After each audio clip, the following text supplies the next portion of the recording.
You may have heard about the grid rules in the context of your Social Security disability case, and you may be wondering how they can be used to win your Social Security disability benefits.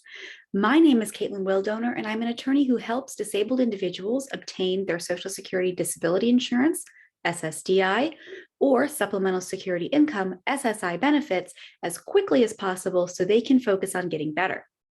Today, we're going to talk about the Social Security grid rules and how you may be able to use them for your own SSDI or SSI case.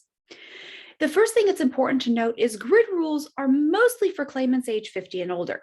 That's because they take into account your age, your education, your past work, and your residual functional capacity to make a determination on whether or not you should be found disabled.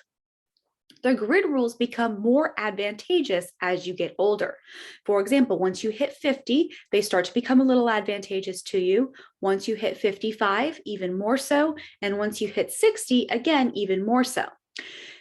As you age up, your transferable skills are evaluated differently. Your transferable skills are skills that you have obtained from your past work. So that's why they become a little bit more advantageous, is in part due to your residual functional capacity and also the difference in evaluation of your transferable skills.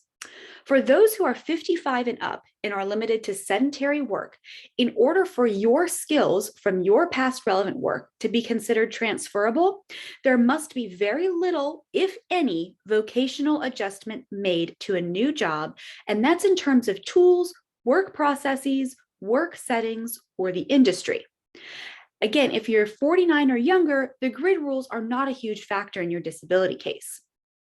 If you are age 50 or older, make sure if your doctor has limited you to sedentary work, make sure that that's in your chart.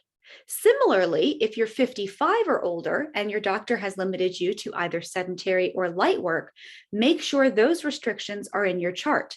If restrictions are not put in your chart and in your medical records, Social Security really has no idea that they exist. You can tell Social Security that your doctor has put these limitations on you, but then when Social Security looks at your medical records, if those limitations aren't in the records, Social Security has difficulty finding you disabled based on the hearsay from your doctor. So it's important to note that if your doctor has given you limitations that would be helpful, especially if you're 55 and older or 50 and older, limited to sedentary, you want to make sure it's in your medical notes from the doctor. If you are disabled and unable to work, click the link below or call the phone number on the screen for a free consultation where we can discuss what I can do to help you in your disability case.